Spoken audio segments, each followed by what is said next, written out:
श्री गणेशाय नमः। बोल सांचे दरबार की जय। माता वैष्णो देवी की व्रत कथा। आइए श्री माता की व्रत कथा शुरू करें। जय वैष्णो माता की। संकट हरने वाली सुखदायिनी वैष्णो माता की महिमा वैष्णव के परम भक्तों को भली भांति ज्ञात है। माता वैष्णो देवी के दरबार में जो भी भक्त सच्चे हृदय से मनोकामना करता है, माँ उसकी अर्जी स्वीकार करती है और उसके समस्त मनोरथ पूर्ण करती है। माँ बलहीनों को बल, नेत्रहीनों को नेत्र, अंगहीनों को अंग, धनहीनों को धन, संतानहीनों को संतान प्रदान कर भक्तों की हर अभिलाषा पूर्ण करती हैं। प्रत्येक भक्त के लिए माँ का दरबार 24 घंटे खुला रहता है। अष्टभुजाधारी शेर पर सुसज्जित माता के सामने प्रत्येक भक्त नमस्तक हो उठता है। इस पुस्तक में हम उन्हीं महिमामयी वैष्णो माता के विहंगम अस्तित्व को समेटने की असफल चेष्टा कर रहे हैं। माता हम भक्तों की चेष्टा को सफल बनाएं, इसी भावना के साथ वैष्णो देवी की कथा शुरू करते हैं। पृथ्वी पर जब जब धर्म की हानि होती है, माँ भगवती अवतार लेकर पृथ्वीवासियों के कष्ट दूर कर अधर्म का नाश करती हैं। त्रेता युग में भी इसी तरह जब पृथ्वी माता पर रावण, कुंभकर्ण, खरदूषण, त्रिशरा, ताड़का आदि राक्षसों के उत्पात से मानवता सिसक रही थी, सर्वत्र आसुरी शक्तियों का बोलबाला था, उस समय भगवती महाकाली, महालक्ष्मी, महासरस्वती, महासावित्री एवं गायत्री माता आदि महाशक्तियों ने पृथ्वी पर धर्म की रक्षा के लिए संकल्प लिया था। तत्क्षण उनके शरीर से तेज प्रकाश की किरणें फूटने लगीं और उस प्रकाश पुंज ने एक स्थान पर एकत्रित होकर एक अति रूपवान दिव्य बालिका का आकार ग्रहण कर लिया। उस दिव्य बालिका को महाशक्तियों ने आदेश दिया कि तुम्हें धर्म की रक्षा के लिए उत्पन्न किया है। तुम दक्षिणी भारत में रत्नाकर सागर के घर पुत्री के रूप में जन्म लो। महाशक्तियों के आदेश के अनुसार वह दिव्य कन्या कालांतर में रत्नाकर नाथ सागर के यहाँ जन्मी। उसका नाम त्रिकुटा हुआ। बाद में यही कन्या श्री विष्णु के अंश से उत्पन्न होने के कारण वैष्णवी नाम से विख्यात हुई तथा कन्या द्वारा प्रचारित धर्म वैष्णव धर्म कहलाया। वैष्णव का अपभ्रंश ही वैष्णव है। अल्प आयु में त्रिकुटा ने अपने रूप गुण तथा अलौकिक शक्तियों से लोगों को चमत्कृत करना आरंभ कर दिया। शीघ्र ही उसकी ख्याति दूर दूर तक फैल गई। लोग उसके दर्शन करने के लिए आने लगे। माता वैष्णवी कन्या त्रिकुटा का मन घर में नहीं लगा। अपने पिता से आज्ञा प्राप्त कर वह समुद्र के तट के एक निर्जन स्थान पर कुटी बनाकर रहने लगी। वहाँ हर समय वह श्री राम का स्मरण करती रहती थी। उसकी समर्पित तपस्या से प्रसन्न हो सूर्य नारायण ने उसे एक दिव्य कमंडल भेंट किया। जब भगवान विष्णु ने श्री रामचंद्र जी के रूप में अयोध्या में राजा दशरथ के यहाँ अवतार लिया और फिर पिता की आज्ञा से वह वनवासी हुए, तब त्रिकुटा अपनी कुटिया में समाधिकालीन उन्हीं के आगमन की प्रतीक्षा में थी। श्री सीता हरण के बाद जब श्री राम वानर भालुओं की सेना के साथ लंका जाने के लिए श्री रामेश्वरम समुद्र तट पर पहुँचे तो उन्होंने समाधि लीन त्रिकुटा को देखा। उसके कुटिया में जाने पर वैष्णवी की समाधि भंग हो गई। अपने इष्ट देव को देख वह अत्यंत प्रसन्न हुई। उसके विधि विधान से श्री रामचंद्र जी की आराधना की। सब कुछ जानते हुए श्री राम ने वैष्णवी से उसकी घोर तपस्या का कारण पूछा। माता वैष्णवी बोली, मैं आपको पति के रूप में पाना चाहती हूँ। मेरी घोर तपस्या का संकल्प यही है। आप कृपया करके मुझे अपने चरणों में स्थान दीजिए। भगवान श्री राम बोले, हे सुंदरी, अपने इस अवतार में मैंने एक पत्नी व्रत का संकल्प लिया है, फिर भी मैं तुम्हारी तपस्या को विफल नहीं जाने दूंगा। ध्यान से सुनो। रावण का वध करने के बाद किसी दिन तुम्हारी इस कुटिया पर मैं भेष बदल कर आऊँगा। यदि उस समय तुम मुझे पहचान लोगी तो मैं तुम्हें पत्नी के रूप में अंगीकार कर लूँगा, अन्यथा जो दैव इच्छा। इतना कह श्री राम वहाँ से चले गए और वैष्णवी की पूर्ववत समाधि लीन हो गई। रावण वध के पश्चात श्री राम अयोध्या लौट आए। एक रात स्वप्न में उन्हें वैष्णवी दिखाई दी। उन्हें अपने वचन की याद हो आई। श्री रामचंद्र वृद्ध साधु का वेश बनाकर वैष्णवी की कुटिया में जा पहुँचे। उस रूप में वैष्णवी उन्हें पहचान नहीं पाई। तब भगवान श्री राम ने अपना परिचय देते हुए कहा, देवी, परमेश्वर को यह स्वीकार नहीं है कि मेरा एक पतिव्रत संकल्प भंग हो, अतएव तुम मुझे नहीं पहचान सकी। इसमें तुम्हारा कोई दोष नहीं, विधि का विधान ही कुछ ऐसा था।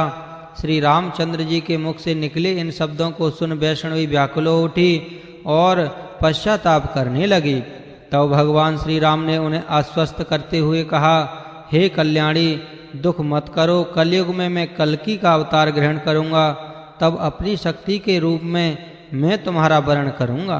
तब तक तुम उत्तर भारत में मणिक पर्वत के 3 शिखरों को वाले त्रिकूट पर्वत पर तपस्या करो। द्वापर में पांडव उसी पर्वत की गुफा में काली, लक्ष्मी और सरस्वती महाशक्तियों की 3 पिंडियाँ स्थापित करेंगे, जो महाभारत काल में उनकी रक्षा करेंगी। उस त्रिकूट पर्वत पर सदैव शीतल जल प्रवाहित रहता है। मेरे सेवक हनुमान, जामवंत, नल, नील आदि वहाँ तुम्हारे प्रहरी होंगे। लोग तुम्हारे दर्शनों को पहुँचेंगे और संपूर्ण भारत में तुम्हारी महिमा फैलेगी। वहाँ आसुरी वृत्ति वाले दुष्ट राजा भैरव का अत्याचार समाप्त कर तुम्हें वैष्णव धर्म का प्रचार करना होगा। सूर्य नारायण द्वारा प्रदत्त कमंडल से तुम्हें भोजन, कंदमूल, फल आदि की प्राप्ति होती रहेगी। इतना कह भगवान श्री राम अयोध्या लौट आए और वैष्णवी त्रिकूट पर्वत पर आकर निवास करने लगी। वैष्णवी ने कहा, वैष्णव धर्म का प्रचार करना आरंभ किया और कलयुग आने पर भैरव वाली नाम के एक आसुरी व्रत प्रवृत्ति वाले राजा ने उस क्षेत्र में सतलज से लेकर झेलम नदी तक अपना साम्राज्य स्थापित कर लिया। भैरव का बड़ा अत्याचारी दुष्ट शासक था। वैष्णव मातावलंबियों का वह कट्टर शत्रु था। उन पर तरह तरह के अत्याचार किया करता था। उसके आतंक से वैष्णव भक्तों में हाहाकार मचा हुआ था।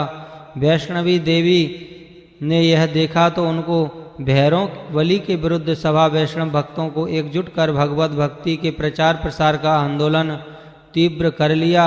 भगवती के चमत्कारों को देख शीघ्र ही सैकड़ों लोग उनके अनुयायी बन गए। यह चर्चा भैरव बलि के कानों तक पहुंची। उसने वैष्णव माता की परीक्षा लेने का निश्चय किया। एक बार भगवती वैष्णवी ने क्षेत्र के निवासियों को समष्टि भंडारा दिया। भंडारे में सहस्त्रों लोग सम्मिलित हुए। भैरव बलि भी गुप्त भेष में वहाँ उपस्थित था। माता त्रिकुटा ने अपने चमत्कारी कमंडल से भांति भांति के भोज्य पदार्थ निकालकर सबको भोजन कराया।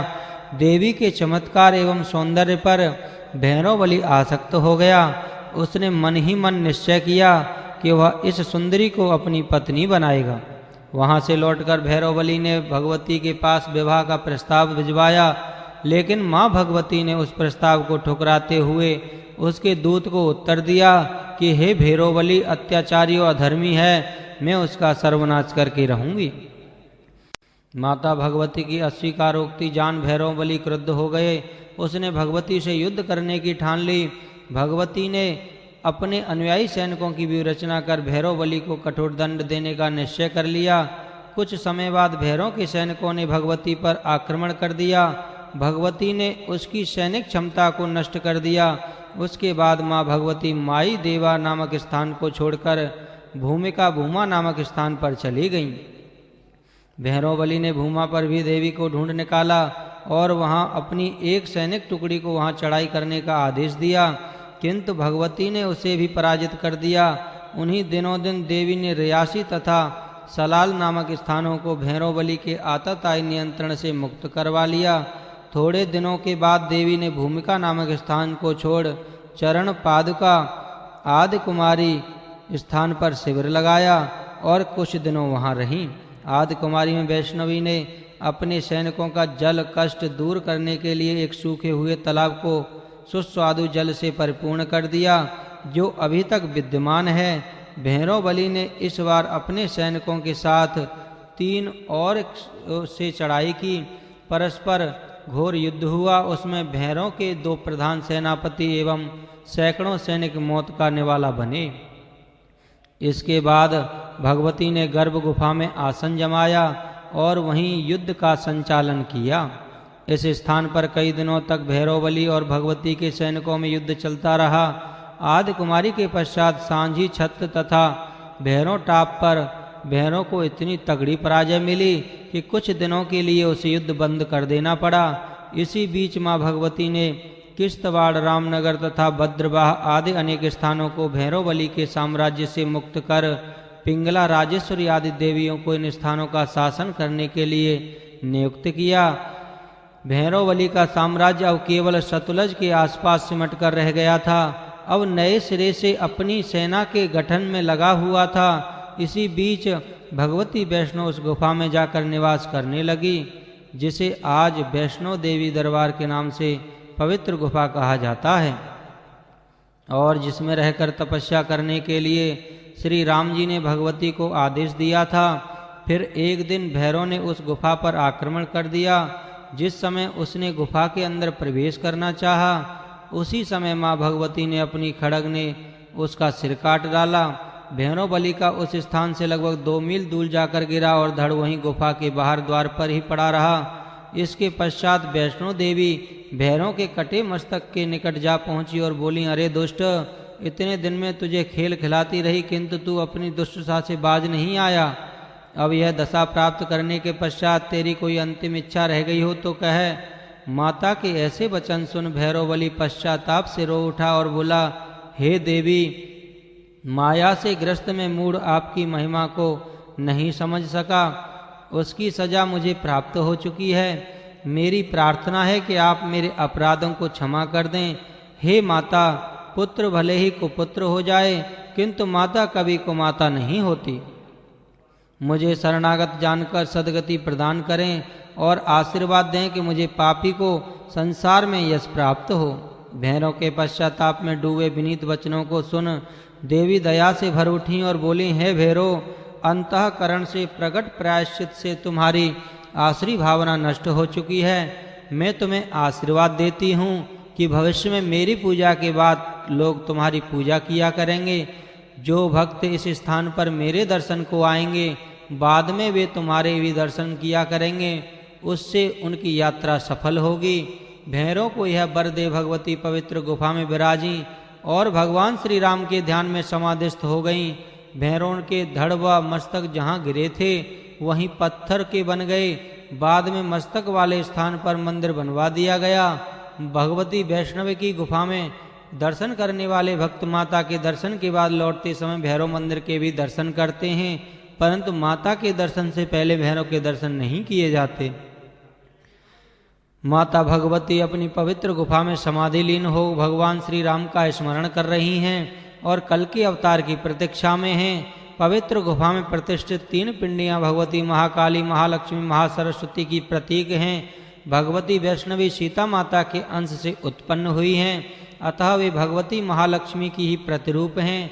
गुफा में बीच में स्थित पिंडी भगवती महालक्ष्मी की है, उसी को भगवती वैष्णव कहा जाता है और भक्तजन को वैष्णव माता के नाम से उसी पिंडी के दर्शन कराए जाते हैं।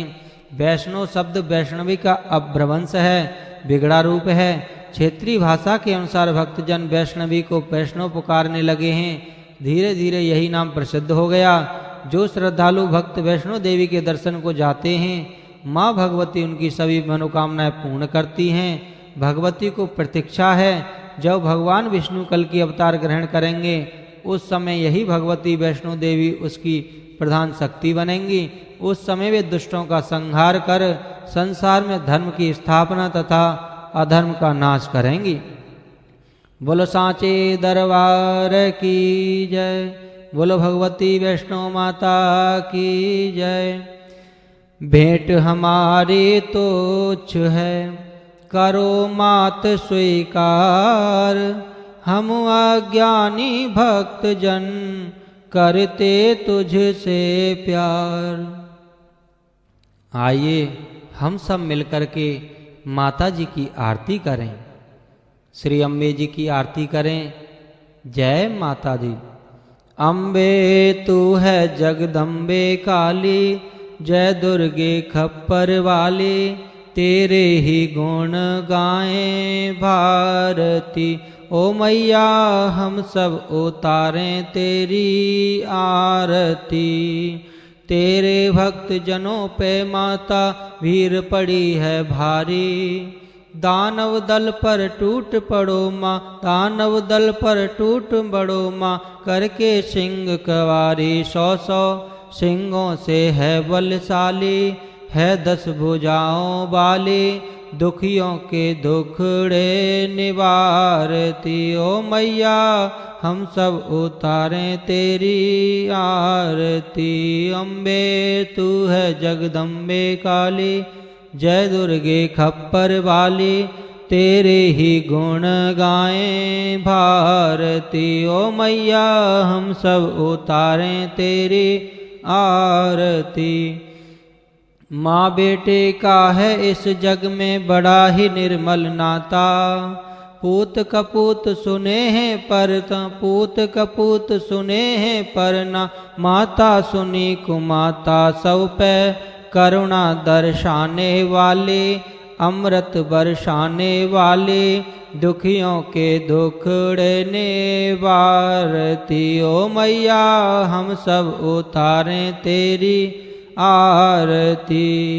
नहीं मांगते धन और दौलत, ना चांदी ना सोना, नहीं मांगते धन और दौलत, ना चांदी ना सोना, हम तो मांगे माँ तेरे मन में, हम तो मांगे माँ तेरे मन में, एक छोटा सा कोना, सबकी बिगड़ी बनाने वाली, लाज बचाने वाली, सतियों के सत्य को समारती। ओ मैया सतियों के सत्य को समारती। ओ मैया हम सब उतारें तेरी आरती। अम्बे तू है जगदम्बे काली, जय दुर्गे खप्पर वाली, तेरे ही गुण गाएं भारती। ओ मैया हम सब उतारें तेरी आरती। बोल अम्बे मात की जय।